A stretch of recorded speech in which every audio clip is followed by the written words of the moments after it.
Hey, Dr. B, hope you are doing well today. This is Article 18 topic 18 on safety to return to training after periods of inactivity. My first main point is transition periods can pose serious risks for certain athletes.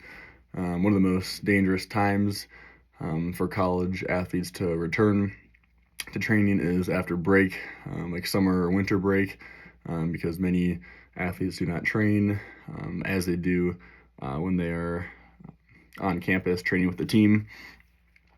During these transition periods, bodies are less conditioned, more susceptible to injury and other threatening issues, especially in certain states if they're really cold or really hot. Heat illness can occur and other things like that. To reduce these risks, the CSCCA and NSCA recommended gradually increasing workloads using the 50-30-20-10 rule, which reduces the training volume by 50% in week 1, followed by 30-20, and then 10% increases in the following weeks. Other guidelines include implementing a work-to-rest ratio of at least 1-4 in the first week, adjusting for certain conditions of where the athlete is, and ensuring that certain things like ice baths and other emergency protocols are available for the athletes. These safety measures are designed to just protect these athletes as they rebuild their strength and conditioning for their sport.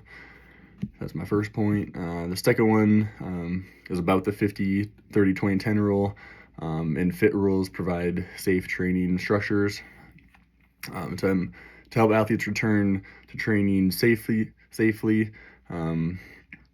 These rules, the 50-30-20-10 rule and the FIT rule, are highly looked upon by these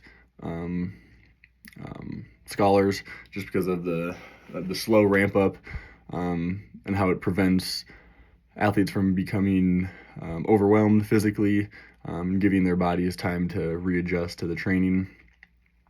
The FIT rule guides strength training by managing frequency, intensity relative to their 1 rep max and time to rest. Coaches must keep intensity or relative volume between 11 and 30 on that scale, and ensure that rest ratios of at least 1-4 in the first week, and then 1-3 in week 2. These structured limits help reduce muscle breakdown, overheating, and just overtraining in general. Especially in these early sessions, they can be pretty vigorous coming back from break. So depending on the school or the sport, it's important to kind of ramp it up slowly and to make sure all the athletes are ready to go. My third point is that medical evaluations and emergency action plans are essential.